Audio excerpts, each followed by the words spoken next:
Hello everyone, so welcome back sa Fun Korean by Ses. Ayan, ang ating pag-aaralan ngayon ay how to say thank you in Korean. So ayan, meron tayong tatlong different ways how to say thank you. Una, formal, polite, at polite informal, at informal way. So una ay 감사합니다. This is most common and safest way to express thank you at suitable siya sa mga professional settings at sa mga strangers at mga elders. So ito ay polite formal way. At saka pangalawa ay 고맙습니다. Ito ay formal but slightly less polite option compare natin sa 감사합니다. So mas less lang siya sa 감사합니다. Pangalawa ay polite informal. 고마워요.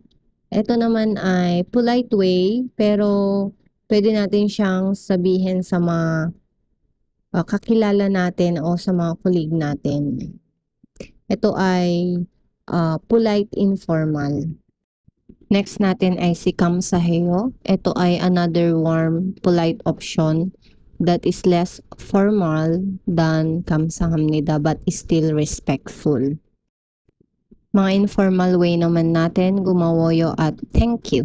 So, 고마워요, ito ay pwede natin sabihin sa mga close friends or family members natin who are at the same age or younger than sa atin. At saka thank you ay adapted from English and used informally or especially sa mga text or casual na conversation. Ayan, in addition, pag may mamimit tayo for the first time at saka yung mga nasa higher rank, safe and polite to use yung 감사합니다 at 고맙습니다. Sa mga close friends naman natin or subordinates or sa mga family members natin, pwede natin sabihan ng gumawoyo or gumawo. At isa pa ay kung gusto naman natin i-emphasize talaga yung thank you very much, pwede nating sabihin na 정말 고마워요 or 정말 감사합니다. Really, thank you very much. Parang ganun yung sinasabi natin.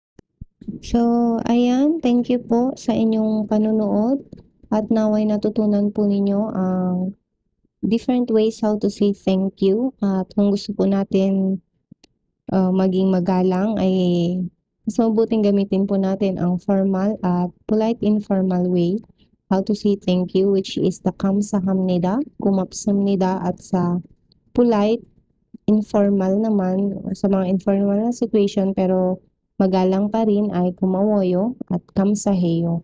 Ayan, salamat po at hanggang sa muli. Annyeong everyone.